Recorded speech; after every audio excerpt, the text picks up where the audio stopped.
Сабақтың тақырыбы жарықтың шығарылуы дегеніміз не?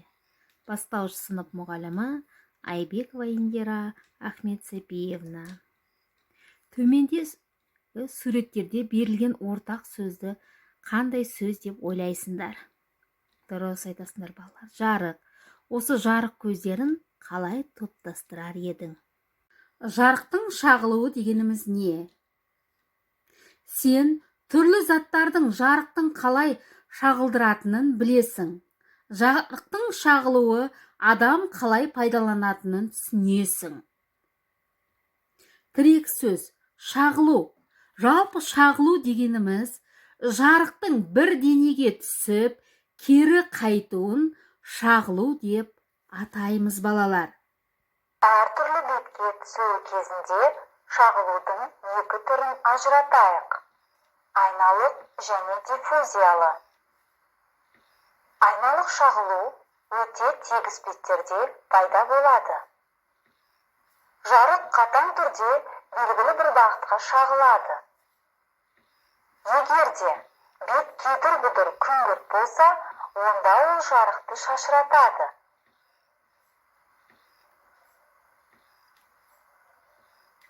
Балалар, диффузиялық шағылудан біз өз бет бейнемізді көре алмаймыз. Себебі ол жерде кедір-бұдыр болады. Ал айналық шағылудан біз өз бет бейнемізді көре аламыз. Балалар, мына суретке назар аударайық. Бұл біздің оқулығымызда бар. Бейнесін тап. Эфрика дүкен терезесінің шыныларынан өз бейнесін көріп қалды. Эфрика тағы қайдан өз бейнесін көре алады? Бұл заттар несімен ұқсас? Яғни балалар, өз бейнесін көре алатын шағылысудың қай түрі деп айтып кеттік? Яғни есімізге түсіреміз. Беті өте тегіс затты айнаға теңеп, айнадай деп жатады. Айнадан біз өз бейнемізді көреміз. Беті тегіс емес заттардан бет бейнемізді көре алмаймыз. Енді мына жерге суретке назар аударайық. Қандай заттардың көмегімен қабырғаға сәуле түсіре аласың? Бірінші суретті қарайық. Бірінші суретте қыз бала айнаны ұстап тұр, ал ер бала оған жарық түсіріп тұр. Бұдан біз не байқадық? Қабырғаға жарықтың сәулелерінің түскенін байқадық. Яғни бұл тегіс зат және айнадан біз өз бейнемізді көре аламыз. Келесі суретке назар аударайық. Ол жерде балалар, парақтың көмегімен қабырғаға сәуле түсіруге болады ма? Яғни қыз бала қара түсті парақты ұстап тұр. Ал ұл бала оған жарық түсіріп тұр.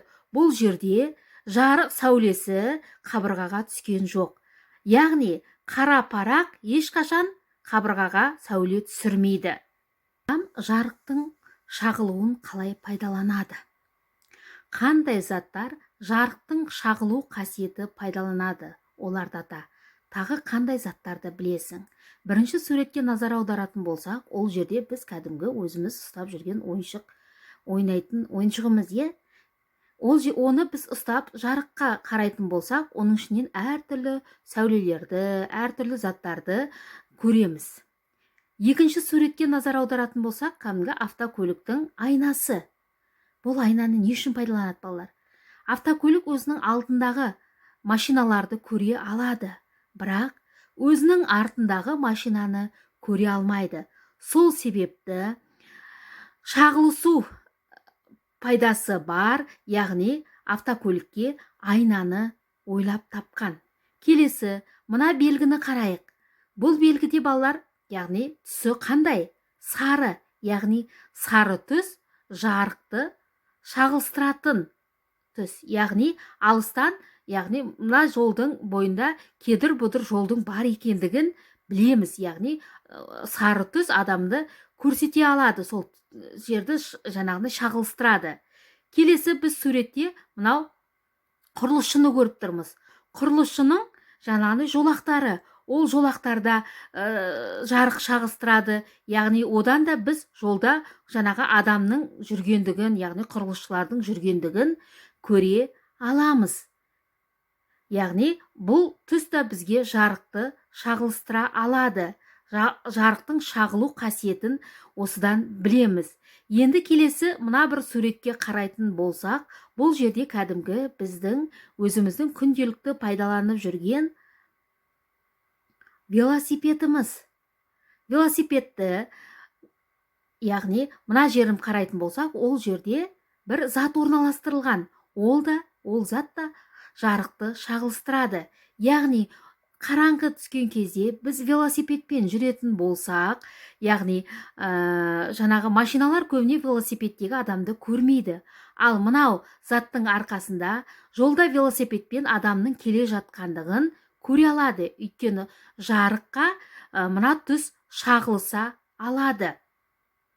Шағылу қасиеті бар деп айтсақ болады, балалар. Яғни келесі суретте кәдімгі күнделікті өмірде кездесіп жүрген айна. Айнаға қыз бала не істеп тұр? Шашын тарап тұр. Яғни қыз бала шашын тарайды. Не болмаса, кім болса да қазір өмірде айнаға қараймыз, киінеміз, бетімізді әрлейміз, яғни шашымызды тараймыз. Айна адам өміріне өте қажет. Айнадағы мәтінді оқи аласың ба? Яғни балалар, айнаны қойып, оның қасына мәтінді қоятын болсақ, бір айнаның алдына, ондағы мәтінді оқи аламыз ба? Не болмаса, келесі суретке қарайық. Қарама қарсы тағы да бір айнаны қойып, мәтінді қояйық. Біз мәтінді оқи аламыз ба? Енді балалар, осы жағдайды өзіміз үйде жасап көрейік. Қай жағдайда біз мәтінді оқи аламыз? Және де осы ойларыңды менің WhatsApp желіме жіберулеріңізге болады. Яғни айна ол жарықты шағылыстырады. Келесі, ойлан. Қыста тауға көтерілген адамдар неліктен күннен қорғайтын көзілдірік киеді? Тағы қай кезде осындай көзілдірік қажет? Балалар, қыста біз тауға шығамыз.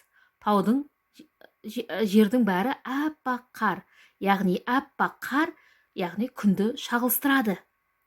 Мысалы, біз қараңғыдан аппақ далаға шығатын болсақ, жаңағы қарға, яғни біздің көзіміз көрмей қалуы мүмкін. Сондықтан да тауға, осылай серуендеуге, тағы да басқаға шыққан кезде адамдар осындай көзілдірік киіп алуы шарт, яғни міндетті. Тағы да қандай уақытта біз көзілдірік кие аламыз? Яғни сол жөнінде өзіміз ізденіп келеміз.